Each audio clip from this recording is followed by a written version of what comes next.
বইটা দেখে আমি বলি, সেইখানে যেভাবে ঘটনাটা বর্ণিত আছে আর কি সেটা বলি। ইমাম হুসাইন রাদিয়াল্লাহু তাআলা আনহুর কাছে ইরাকের কুফা থেকে একের পর এক চিঠি আসতেছে যে আপনি আসেন, আমরা আপনার কাছে বায়াত গ্রহণ করব, বা আপনি আসেন, আমরা যে ইয়াজিদ আছে দামেস্কে, আমরা তার কর্তৃত্ব মানি না, আমরা তার বায়াত মানি না, সে পাপিষ্ট, সে সে পাপিষ্ট, আমরা তার বায়াত মানি না, আপনি আসেন, আমরা আপনার হাতে বায়াত নিব। একের পর এক চিঠি যাচ্ছে মদিনাতে ইমাম হুসাইনের কাছে। বিভিন্ন গ্রন্থে বর্ণিত আছে প্রায় 18,000 চিঠি ওনার কাছে পৌঁছেছিল। অতঃপর উনি মনস্থির করলেন, সিদ্ধান্ত নিলেন যে উনি কুফার দিকে যাবেন। এতগুলো মানুষ যেহেতু ওনাকে আহ্বান করতেছে, সেই মানুষের দাবি তো উনি নেতা হিসাবে মানে করতে পারে না, অস্বীকার করতে পারে না। উনি রওনা দিবেন। জিলহজ মাস, হজের মৌসুম, হজ করতে উনি মক্কায় চলে গেছিলেন। মক্কায় হজ দশম মনে হয় জিলহজ মাসের 10 তারিখে, তখনও হজের আনুষ্ঠানিকতা শেষ হয় নাই। সেই সময় তিনি মক্কা থেকে বেরিয়ে গেলেন। মক্কা থেকে বেরিয়ে তিনি কুফার দিকে রওনা হয়ে গেলেন।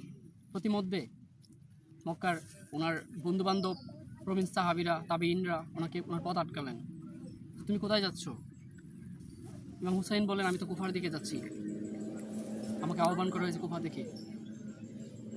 তখন সবাই বললেন, তুমি কি জানো না কুফার মানুষদেরকে বিশ্বাস করা যায় না? ইরাকের মানুষরা, তারা বিশ্বাসঘাতকতা তাদের রক্তের মধ্যে রয়েছে। তারা তোমার বাবাকেও কুফায় নিয়ে গিয়ে হত্যা করেছিল, তারা তোমার ভাইয়ের সাথেও বিশ্বাসঘাতকতা করেছে, তুমি সেইখানে কিভাবে যাচ্ছ?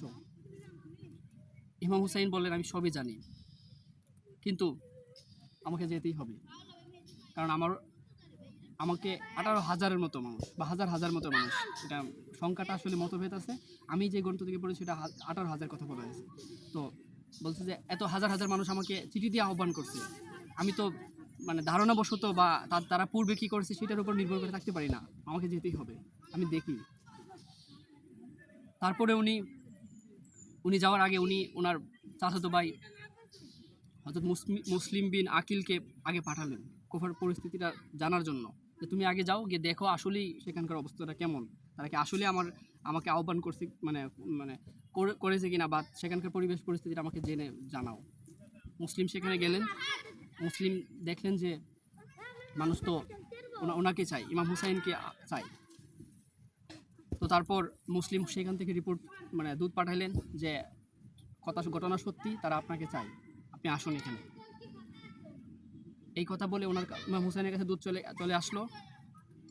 ইমাম হুসাইনও রওনা হয়ে গেলেন। তারপর কি ঘটলো, মুসলিমের সাথে একটা মুসলিমকে যে রাজনৈতিক ছিল তখনকার কুফার গভর্নর ছিল উবাইদুল্লাহ ইবনে জিয়াদ মুসলিমকে দেখে তলব করলেন, খোঁজ করলেন। খুঁজে ওনারা নিয়ে আসলেন ওনার প্রাসাদে নিয়ে এসে বললেন, তুমি কি করতেছো? তুমি নাকি এরকম কাজ করতেছো, তুমি নাকি খলিফার বিরোধিতা করতেছো, তুমি কি জানো না খলিফার বিরোধিতা করাটা রাষ্ট্রদ্রোহিতা? পরে ওনাকে শাস্তির বই দেখালেন, তুমি ফিরে যাও। তো উনি ফিরে যান নাই। তারপরে ওনার সাথে দুর্ব্যবহার করা হলো। ঘটনা অনেক ছিল, আমি সংক্ষেপে বলি, ওনাকে শহীদ করে দেওয়া হলো। এবং কুফার যে অবস্থা ছিল আগের, যে মানুষ ইমাম হুসাইনকে চেয়েছিল যে আপনি আসুন, সেই অবস্থাও পরিবর্তন হয়ে গেছে রাতারাতি। সেখানকার শাসক মানুষ কাউকে কিনে ফেলছে, কাউকে বই দেখাইছে, কাউকে লোভ দেখাইছে, কাউকে প্রলোভিত করে সব জন যে মত ছিল মত পরিবর্তন করে ফেলছে। ইমাম হুসাইন তো রওনা দিলেন। উনি তো অনেক দূরত্ব, মক্কা থেকে কুফা অনেক দূরত্ব, ইরাকে অনেক দূরত্ব। তখন তো যানবাহন ছিল না, আজকের মতো ছিল না। তো এর মধ্যে অনেকের সাথে ওনার দেখা হয়েছিল, সাক্ষাৎ হয়েছিল। তো এর মধ্যে যারাই কুফা থেকে আসছেন তাদেরকে ইমাম হুসাইন জিজ্ঞেস করছিলেন যে কী অবস্থা সেখানকার। তো একজন আছে, তিনি কবি ছিলেন, তার নামটা আমার ঠিক মনে নাই, মারকাজ নামে সম্ভবত। সে বলছিল যে দেখুন, মানুষের হৃদয় আপনার সাথে আছে, কিন্তু তরবারি আপনার সাথে নাই, সিদ্ধান্ত আপনার, কি করবেন। মানুষের হৃদয় এখন আপনার সাথে আছে, কিন্তু তরবারি আপনার সাথে নাই। ইমাম হুসাইন বুঝতে পারলেন অবস্থা কি হবে। তখন তিনি তার যে সঙ্গী সাথীরা ছিল, তার সাথে যারা আসছিল, তার কাফেলার সাথে যারা আসছিল, তাদেরকে বললেন, দেখো অবস্থা তো খুব বেশি ভালো না, তোমরা চাইলে এখন ফিরে যেতে পারো, মক্কার দিকে ফিরে যেতে পারো, মদিনায় চলে যেতে পারো, আমার সাথে তোমরা আসতে হবে না, কিন্তু আমি যাব, আমাকে যেতেই হবে। কেউ কেউ ফিরে গেছেন, কেউ কেউ যান নাই, কেউ কেউ নতুন করে আরও যোগ হয়েছেন ওনার সাথে। যাত্রা চলতে থাকলো। ইমাম হুসাইন আসলেন কারবালার প্রান্তরে, ফোরাত নদীর পাশে উনি আসলেন, তাবুগার স্থাপন করার পরে ওনাকে অবরুদ্ধ করা হইল। অবরুদ্ধ করায় ওনাকে ওনার যে পানি ছিল, যে আমরা যে বলি ফোরাত নদীর পানি, সেই পানিকে করে ফেললো, মানে দিল না ওদেরকে, পানিও অবরুদ্ধ করে ফেললো, পানি দিবে না তারা, ওই পক্ষেরা পানি দিবে না।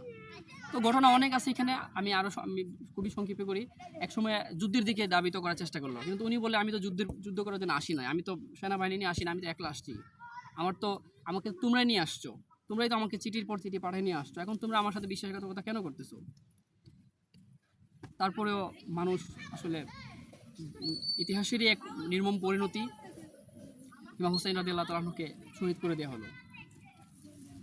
এ হচ্ছে ঐতিহাসিক ঘটনা। এখন আমি এটার একটা অন্য একটা পার্সপেক্টিভ থেকে এটা কথাটা বলি। দেখেন, ইমাম হুসাইন রাদিয়াল্লাহু তাআলা আনহুকে বারবার ওরা জানতো যে ইমাম হুসাইন তো রাসূল সাল্লাল্লাহু আলাইহি সাল্লামের নাতি ছিলেন, এবং রাসূল সাল্লাম এই কথা বলছেন যে ইমাম হুসাইন হবে জান্নাতে বেহেশতের মানে যুবকদের সর্দার হবেন। তো তারা কি জানতো না যে বেহেশতের সর্দারকে বা যদি মেরে ফেলা হয় বা শহীদ করে দেয়, এটার পরিণতি কি? তারা কি এটা জানতো না? তারা তো জানতো, হ্যাঁ। তারপর এটা কেন করলো? একটাই কারণ, লোভ, ভয়, সত্যের সামনে দাঁড়াইতে না পারা। আবার ইমাম হুসাইনের দিক থেকে দেখলে উনিও তো জানতেন, উনি তো খবর নিয়েছেন কুফা বিক্রি হয়ে গেছে, কুফার পরিবেশ আগের মতো নাই, উনিও তো জানতেন। উনি কেন যাত্রা স্থগিত করলেন না? উনি কেন মদিনায় ফিরে গেলেন না? কি কারণ ছিল ওনার? কারণ একটাই ছিল, উনি সত্যের সাথে দাঁড়াতে চাইছিলেন, সত্যের মুখোমুখি দাঁড়াতে চাইছিলেন, সত্যের সাথে দাঁড়াতে চাইছিলেন, ইনসাফের পক্ষে দাঁড়াতে চাইছিলেন। ওনাকে বারবার বলা হয়েছে যে আপনি আপোষ করেন, আপনি ফিরে যান, আপনি এজেদের বায়াতটা গ্রহণ করে ফেলেন, কিন্তু উনি সেটা করেন নাই। কেন করেন নাই? কারণ হচ্ছে, উনি যদি সেটা করতেন তাহলে ইসলামের যে ইতিহাস আমরা দেখি, সেই ইতিহাসটা ভিন্ন ইতিহাস হয়ে যেত। সেই ইতিহাসের মধ্যে লোভ থাকতো, লালসা থাকতো, অন্যায়কে বৈধতা দেওয়ার অনেক সুযোগ থাকতো, বেইনসাফ থাকতো, অনেক কিছুই হইতো। এই জন্য উনি চাইছেন রাসূল সাল্লাল্লাহু আলাইহি ওয়াসাল্লামের যে ইসলাম, যে মদিনার ইসলাম, সেই ইসলামকে সমুন্নত রাখতে চেয়েছিলেন। বিনিময়ে উনি ওনার প্রাণ দিতেও উনি কুণ্ঠাবোধ করেন নাই। আচ্ছা, এখন আসি, উনি প্রাণ দিয়েছেন, উনি তো শহীদ হয়ে গেছেন, তো এত কি লাভ হইল? এতে কি মানে ইসলাম এতে কি হইল? ইতিহাসের কি হইল? যেটা হওয়ার ছিল এটা হয়ে গেছে। তারপর কি হইল? ইমাম হুসাইন তো শহীদ হয়ে গেলেন, সবাই নবী বা আহলে বায়াতের পরিবারের সবাই শহীদ হয়ে গেলেন, যারা বেঁচে ছিলেন তাদেরকে বন্দি করা হলো। তারপর যারা বাহ্যিক দৃষ্টিতে যারা কারবালা যুদ্ধে যারা জয়লাভ করেছিল, সেই ইয়াজিদের বাহিনী, তাদের কি হইল? তারা কি পারছিল টিকে থাকতে ইতিহাসে? তারা তো ইতিহাসে টিকে থাকতে পারে নাই। ঘটনা 2 বছরের মধ্যেই ইয়াজিদ গণ অভ্যুত্থানের মাধ্যমে ক্ষমতাচ্যুত হইল এবং মারা গেল। তারপর ইমাম